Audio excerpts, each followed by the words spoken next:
Peter Rose, Longwood Currency Trading. It's mid-August of 2021, and should you trade Forex? I've done a couple of videos recently, one on can you trade Forex successfully, and another one of a related topic about, well, a lot of it is, psychological or whatever, is your own emotions get in the way of your thinking successfully about your ability to trade Forex. But should you trade Forex? I think that's an even more important question. And before I take a student on, I have them fill out a long questionnaire as to answering some questions as to what their basic interests are. I mean, if you're an outdoors type person and you're working in the trades or something and using your hands, and you don't like sitting around on a computer, I'm not going to take you on as a student, because you can't. You're not going to be successful. It's not a passion of yours. You would only be doing trading to make money, and if you don't know by now that if that's the only reason you're trading, you're not going to make any money. You're going to fail. Just like if you didn't like to swim, it doesn't matter how much you force yourself, you're not going to be an Olympic swimmer or even make the local swim team. You have to have an interest and a passion for this stuff. So the question I ask is, should you trade? Should you even be thinking about it? I watch a lot of videos on YouTube about van life and digital nomads and all that other sort of stuff. Let's just take the van life folks. I enjoy hearing their stories and watching where they're going and what they're doing, but in no uncertain terms, no way in the world would I do that on my own. Even just to rent the thing and go for a couple of weeks, I wouldn't do it. I would go out of my mind. So could I have a van life? Sure, I could do that. I could jump out of an airplane in a parachute. Am I going to? Should I? And so there are certain questions that you need to ask yourself. And what educator or person talking to you on YouTube is going to try to talk you out of trading? They're all trying to talk you into it so that you'll spend money trying to learn from them. Well, I don't care whether you learn from me or not. It doesn't make any difference to me. I don't want any students. I've had karate students for 50 years. I don't need students. I've promoted people to master level at fifth degree, people that have been with me 20, 30 years. I've had students with me 40 years. I don't need any students. I know I can teach, and I know the people that learn from me benefit. But before I bring somebody into the karate, I sit them down and we talk for 2 or 3 hours. What are your goals? What are you trying to accomplish? What are you trying to do? So what sort of curriculum or program or whatever can I set up for you? And does that, does your needs fit into the curriculum the way that I'm able to teach it to you? If your needs are to do competitive karate, I'm not set up to do that. I've never taught competitive karate. We used to do competitions and stuff before, but I had no interest in it. I did karate as a self-defense discipline and more importantly than as an art, a philosophy of life, a betterment of my life so that I would be right thinking, right living. So I want to determine if I'm going to work with somebody right off the bat. Am I wasting my time with that person? I don't give a shit how much that person's willing to pay me to teach them karate or currency trading. If you're just not geared up for it, I'm not going to waste my time. And it isn't that I'm being negative about somebody. Oh, you're an asshole, I'm going to waste my time with you. It's that your likelihood of success is not that good. Don't do it. If you're afraid of the water, don't ask to become part of the swim team. Ask what you need to do to be part of the swim team. Solve the problem of not being afraid of the water first. And so in currency trading, there's some characteristics that you really need to have. Are you interested in finance in general? Are you interested in money? It's just like if you're not interested in coffee, why would you open a coffee shop? or open a company to roast coffee beans. Why would you do that? You don't have any interest in business or finance or whatever. The currency markets are all about business and finance between two disparate economies trying to conduct commerce between the two of them. If that has no, if that isn't going, wow, that's really cool. If that's not, if you're not hearing that in your head, then enjoy my videos for their entertainment's sake, but don't try to learn how to trade currencies, because you're going to be very disappointed, right? One of the things I have had in the past with the few people that I've worked with is I have them read Edward Lafleur's book, Reminiscences of a Stock Operator, the biographical history of Jesse Livermore, is probably one of the greatest speculators that ever lived. And it's a really well-written book, and everybody that's in finance has read that book, and they can quote from it, just like we can make off-the-cuff quotes from the movie, Oliver Stone's movie, Wall Street. So, if you haven't read Reminiscences of a Stock Operator, then you need to do that. And if you don't love it, and if you don't read it like 2 or 3 times, and if you can't quote from it, then don't even think about getting involved in trading the financial markets. If you really want to trade, or you want to invest or do something, then you buy an index fund, no-load funds, 0.5%, Vanguard, go to it. Or find somebody that understands how to comprise a basket of mutual funds for you. Or if you're really daring and foolish at this point, and you've got a lot of money, get into real estate. But boy, you got to study that real estate stuff before you get into it if you don't have any knowledge of it. Seminole's book, Questions and Answers on Real Estate. Read that book. And if that doesn't break your face, maybe you're interested in that real estate market. Do that. You have to have an overriding interest and passion. That's number one.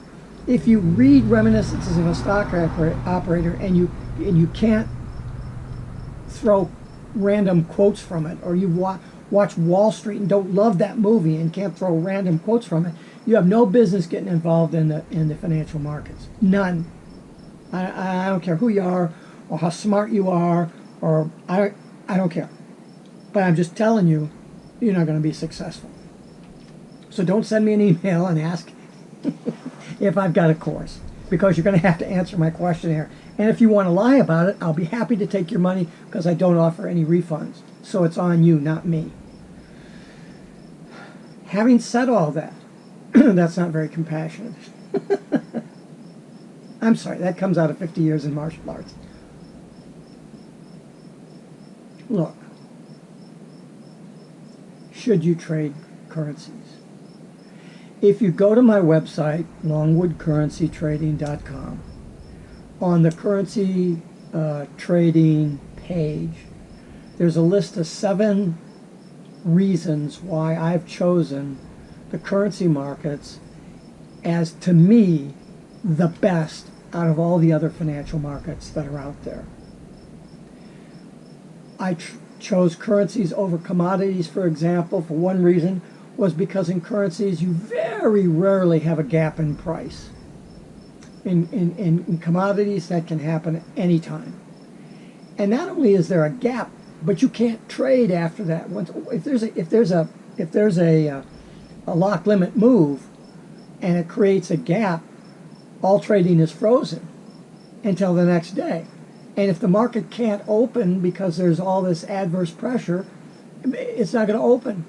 You could go limit up 4 or 5 days in a row. Well, that would be rare, but listen, let me tell you. You look at the commodities market and find out how many pips or units of movement it would take before they lock it down. And then you look at what the dollar value of that is and ask me if you're willing to risk that. I'm not.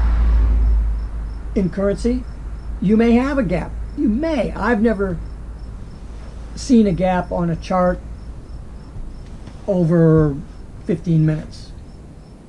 they usually fill because of the liquidity. And I'm talking about the majors. I'm not talking about some crazy cross-pair Tibetan and the Mongolia pair. I don't know what they are. You know, you got a 40 pip spread, and and gaps all over the place. But at least in currencies, if there ever is a gap, it usually gets filled back because of the orders, of the massive amounts of orders that are there. Everything gets absorbed. A pin bar, boys and girls, is not a gap. It's not the same thing.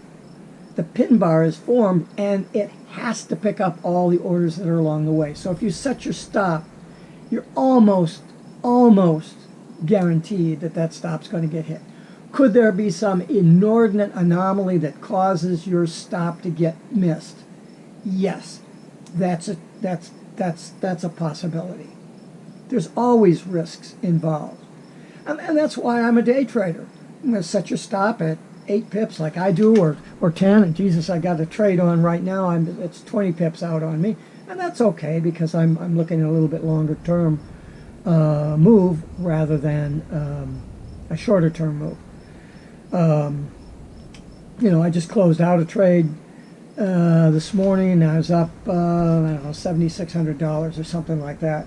So that was the long one that I've held for a long period of time. And I will never do that again, simply because it's just, why wait that long to make that much money when you can make that much money all along the way and much more safely, because the risk that you have to put on for making $7,800 has to be pretty equivalent to the risk that you're willing to take at $7,800. And because I trade things upside down and by momentum and all the other kind of stuff, you know, I was underwater by 12,000 at one point and more.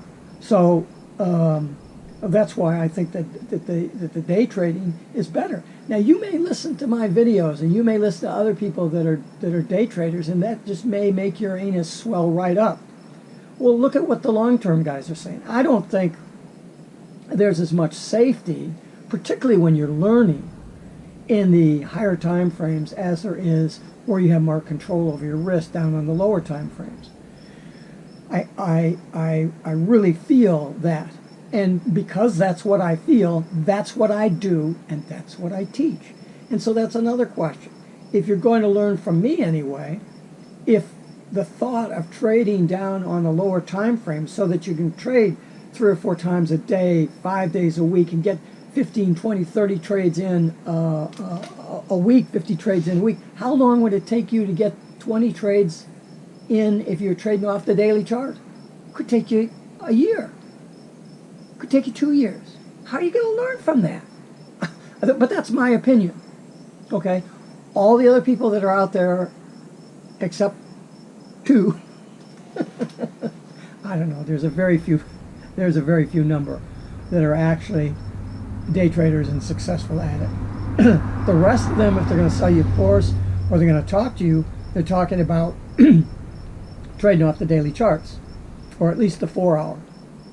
If you're trading off the 4-hour, you might as well be trading off the daily, because you're not going to get in and out in a day. You might do a carry trade on a 4-hour, I don't know, 2 or 3 days.